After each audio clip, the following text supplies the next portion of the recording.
오늘 강연이 크게는 두 가지로 요약이 될 것 같습니다. 한 가지는 공급자 입장에서에 대한 강연이 있고요. 또 한 가지는 소비자 입장에서 그 큰 테마는 두 가지입니다.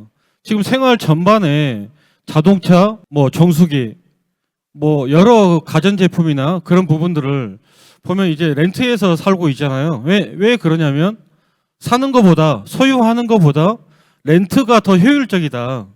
사실 이게 민간임대주택 하면 공급자 지위에 있던 건설사, 개발사들 사실 그렇게 경험이 많지가 않습니다. 그래서 저는 오늘 그 공급자의 지위에서 민간임대주택을 약간 해석을 해보도록 하겠습니다. 정부 정책 지원 제도에서 민간임대주택 하면 주택도시기금을 뺄 수가 없습니다. 민간임대주택 개발 사업에 주택기금이 투입될 수 있는 구조를 가지고 있느냐 아니냐가 굉장히 중요하다는 걸 말씀드리고 싶고요. 정부 정책 지원 제도에서 주택기금이 들어가면 자기 집을 먼저 소유를 목적으로 분양을 받는 게 아니고요. 10년 동안 입주를 해서 10년 후에 안정적으로 자기 집을 소유할 수 있는 구조를 갖기 위해서는 주택기금의 활용이 공급자 입장에서 꼭 필요하다. 그렇게 해석하시면 될 것 같습니다.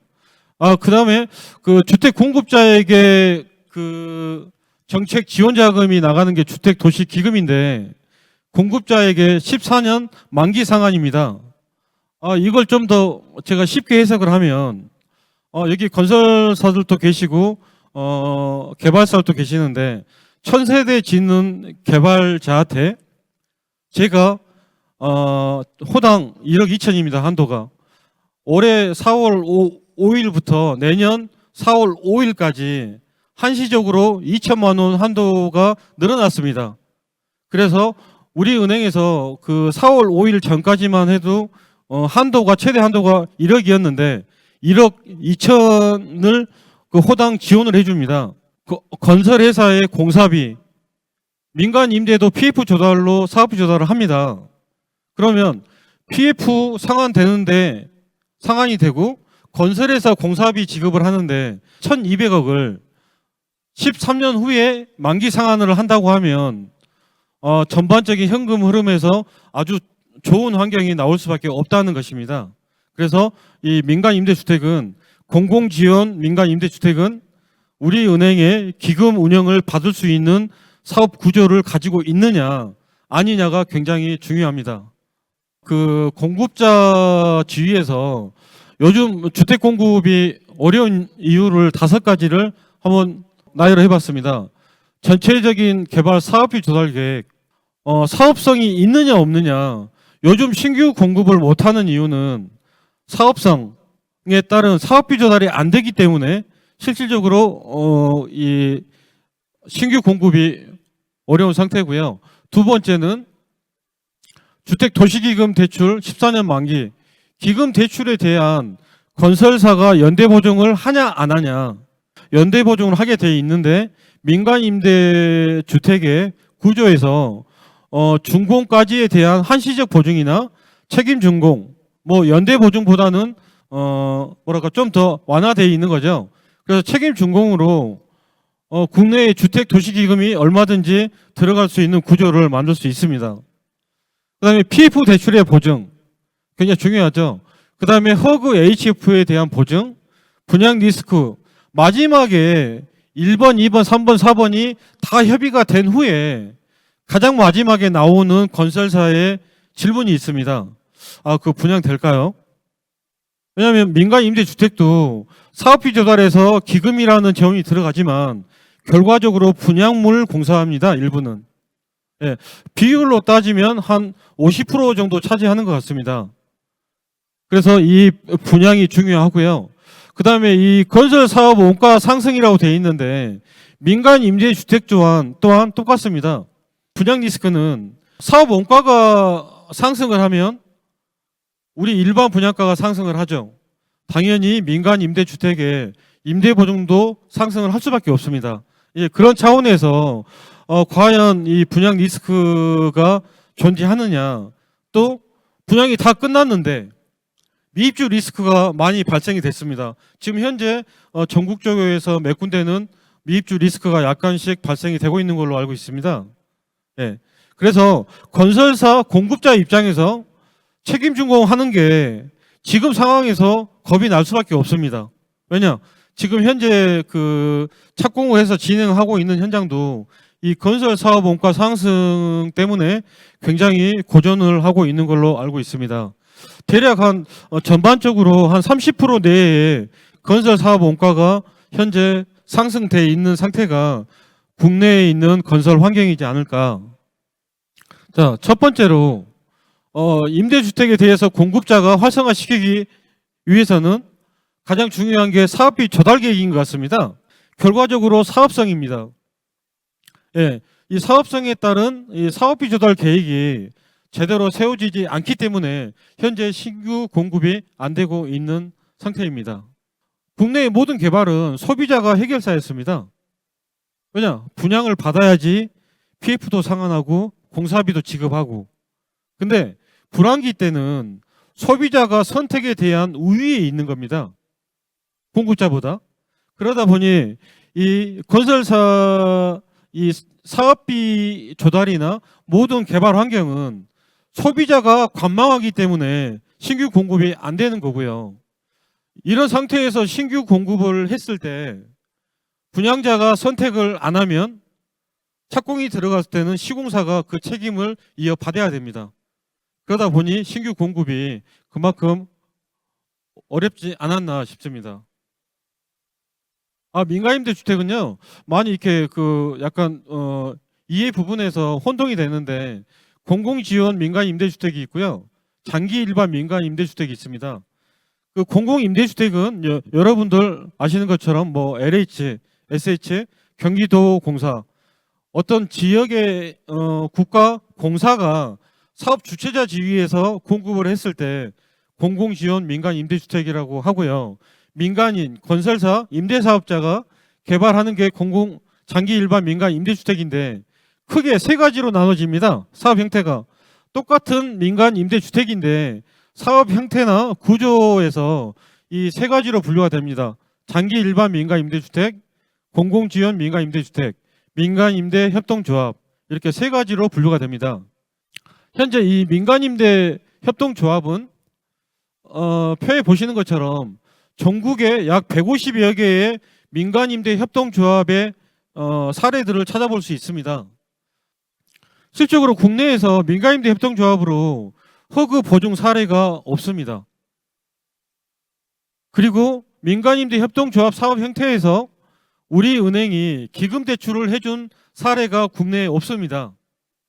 그러면 안 되는 겁니까? 라고 하실 수 있는데요. 우리 민간임대 특별법에 보면 협동조합, 민간임대 협동조합에 기금과 허그가 주택도시보증공사, 주택금융공사가 보증을 할 수 있게끔 나와 있습니다. 하지만 현재 그 접목된 사례는 국내에 없습니다. 우리 은행에서 민간임대 협동조합의 기금 운영을 하기 위해서는 시스템 정비가 있어야 되는데 현재 전산 시스템이 만들어져 있지가 않습니다. 그러면 기금을 취급할 수가 없죠.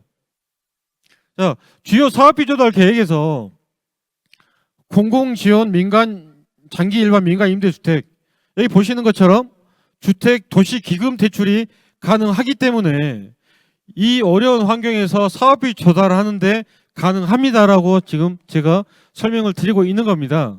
그리고 하단에 보시면 도대체 기금 대출이 전체 사업비 조달에서 어느 정도 비중을 차지합니까? 라고 여쭤봤을 때 약 30%입니다. 이 30% 비율은 어떻게 생각하면 시행자 공급자 입장에서 시공사는 책임 준공의 입장이기 때문에 시행자 입장에서 판단을 해보겠습니다. 에코티성입니다. 공급자 입장에서는 14년 후에 만기 상환하기 때문에 14년 동안은 공급자가 에코티성으로 활용할 수 있는 재원이 되는 것입니다. 여러분들 뭐 수지 분석표 보시면 30% 남는 개발 사업 국내에 있습니까? 없죠. 이 기금 대출이 들어가서 30%의 현금 흐름을 아주 안전하게 해주기 때문에 지금 환경 상태에서 주택 공급이 가능하게 된 것입니다.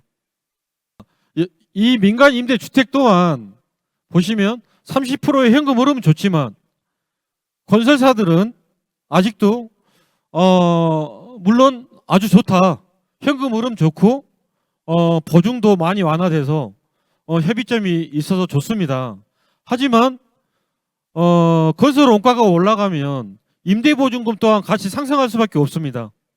사업 원가가 반영되기 상승하기 전 단계에 주택 공급 가격의 전세가 기준에서 지금 현재 민간 임대주택의 임대보증금을 기준으로 검토를 하면 당연히 차이가 많이 납니다. 이거 분양될까요? 지금 인근에 3년 된 있는 브랜드 아파트가 전세가가 뭐 3억인데 여기에 3억 5천에 전세 분양을 하면 분양될까요? 왜냐? 여기 보시면 사업비 조달에서 계약금과 중도금 대출이 분양 매출입니다. 기금이 30%의 사업비 조달을 책임을 주더라도 결과적으로 50%에 해당되는 사업비 조달은 분양자들이 분양을 받아야지만 확보되는 재원이기 때문에 그렇습니다. 그래서 건설회사들 또한 이게 분양물 공사입니다. 분양이 잘 될까요? 60%가 분양이 돼야지 공사비를 조달하는데 안정적인 어느 정도 현금 흐름이 3년 동안 60%가 분양이 돼서 계약금과 중도금이 현장에 투입이 되면 공사기간 3년을 놓고 한 2년 정도의 안정적인 공사비, 사업비 지급하는 환경이 만들어집니다. 2년 동안 나머지 40%를 어떤 잘 시간을 가지고 분양을 할 수가 있다는 전제가 되는 것입니다. 그래서 이 60%에 대한 분양률은 건설사나 투자기관 입장에서 굉장히 중요하다. 그러면 과연 이 높아진 임대보증금으로 우리 소비자들이 민간 임대로 분양을 받아줄 것인지 아니면 똑같이 관망을 하고 일반 신규 공급이 나올 때까지 기다릴 건지 이제 그 판단은 소비자한테 있는 것입니다. 똑같은 건설회사가 똑같은 수준으로 상품 퀄리티를 말씀드리는 겁니다. 자, 빨간 선의 이쪽은 매출액입니다. 일반 분양으로 매출액을 확보를 하고요. 그 다음에 임대보증금, 기금대출. 제가 아까 말씀드렸죠. 에코티성이라고. 어쨌든 매출 확보를 하는 것입니다. 그래서 매출에 반영을 해놨고요. 원래 대출은 매출에도 잡고 지출에도 잡아야 되는 게 대출인데 보시는 것처럼 매출에 반영을 해놨습니다. 그러면 임대보증금이 일반 분양보다는 한 민간 임대를 검토를 해서 역으로 임대보증금을 산정을 해보면요. 일반 분양가의 65%에서 70% 선이 임대보증금의 수치가 나옵니다. 그리고 기금대출이 그 매출을 채워주는 거죠. 그러면 당연히 저 위쪽의 회색 부분이 그만큼 매출액이 적어지는 겁니다. 근데 매출액이 저만큼 줄어들었는데 과연 사업 수익이 나옵니까? 라고 봤을 때 토지비는 같고요. 공사비 같고 민간 임대주택은 보존 등기비, 학조용지 분담금, 분양 재비용, 일반 비용, 금융비용이 나가는데 왼쪽에 보시는 것처럼 보존 등기비, 건물 준공이 날 때 50%가 감면을 받습니다. 왜냐? 10년 동안 장기 임대를 유지를 해야 되는 전제로 정부가 50% 감면 적용을 해줍니다. 금액이 작지 않습니다. 그리고 학교용지 부담금, 지출 범위에 보면 공동주택은 학교용지 부담금이 반영을 하게끔 되어 있습니다. 그래서 그 금액 또한 작지가 않습니다. 그 다음에 신탁비용 절감이 됩니다. PF 대출금 1000세대 기준으로 1200억을 기금으로 조달 안 하고 PF로 조달을 했을 때 3년 동안의 그 금융 이자를 보면 100억이 훌쩍 넘습니다. 그래서 금융비용 절감이 전체 3년 동안의 사업비 조달 계획에서 금융비용의 절감 효과를 봤을 때 굉장히 크게 적용을 하는 것입니다. 그래서 위의 매출이 줄어든 만큼 지출 범위에서 그만큼이 절감이 된다는 뜻의 해석을 하기 위해서 만든 표인 것입니다. 그리고 일반 분양으로 했을 때는 적정 사업 수익이라고 합니다. 이 남는 게 실질적으로 그 사업 공급자는 적정 사업 수익이 남기 위해서 받는 어떻게 보면 공급을 하는 거죠. 손해보고 공급할 수는 없기 때문에요. 자, 민간임대 주택 임대 분양 적정 정상금이라고 되어 있습니다. 왜 정상금이라고 하냐면 저희가 매출을 반영을 할 때 일반 분양은 수익이라고 표현을 하지만 임대는 보시는 것처럼 반환채권입니다. 임대보증금 10년 안에 반환해주는 반환채권입니다. 기금대출 14년 후에 상환을 해야 되는 대여금입니다. 그래서 적정 정상금이라고 합니다. 표현을. 자, 이 부분에서 제가 표를 요약을 해봤는데요. 자, 일반과 임대의 공급 방식에서 크게 뭐가 차이가 납니까? 1. 선택을 분양계약으로 받았을 때, 그렇죠? 두 번째는 내가 똑같은 집을 임대로 받았을 때 개발자, 공급자 입장에서 어떤 차이가 있냐면요. 자, 공사비 정산이 먼저 상환해 나가는 겁니다. 다음으로 중도금 대출 상환, PF 대출 상환, 준공이 떨어짐과 동시에 먼저 상환해 나갑니다.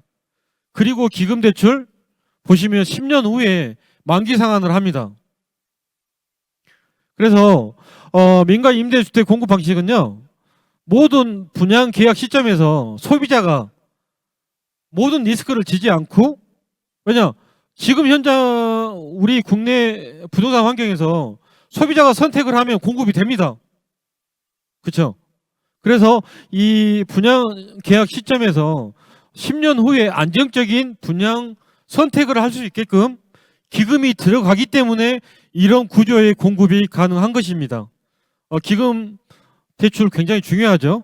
예, 민간 임대주택의 개발 환경에서. 왜냐, 소비자가 선택을 길게 하더라도 사업비 조달이 가능하게 하는 구조이기 때문에 그렇습니다. 허그, 주택기금, PF대출, 사업비 조달 이런 형태로 진행이 되는 거고요. 여기 보시면 임대사업자와 건설사가 사업 시행자와 공사 도급 계약을 체결을 했을 때 주택도시보증공사 허그죠. 허그에 기금대출, PF대출, 중도금대출에 대한 보증이 필요합니다.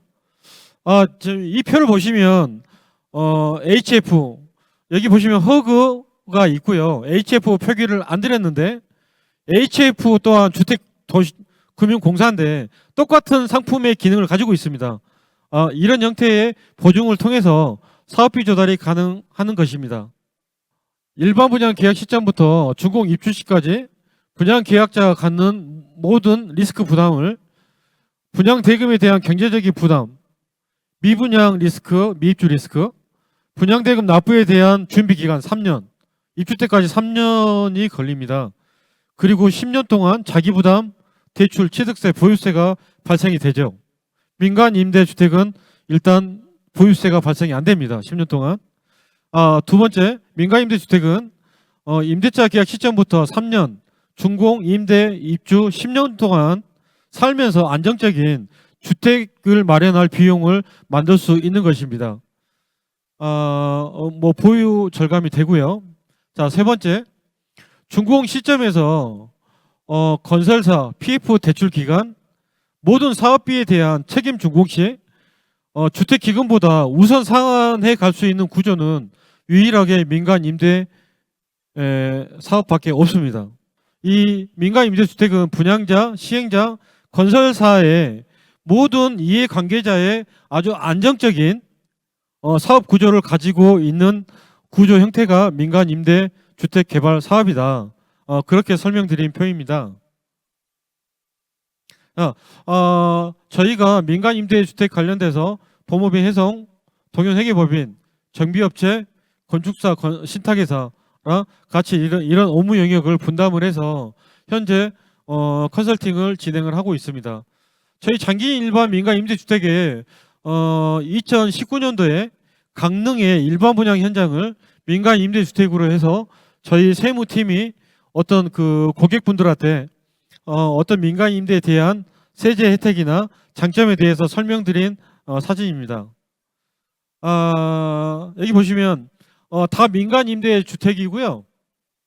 이렇게 공급을 허그나 주택금융공사 통해서 현재 PF 기금 실행이 다 돼 있습니다. 민간 임대 주택은 기금이 100% 나옵니다. 다만 나올 수 있는 구조를 만들어서 진행을 했을 때 나오는 것입니다.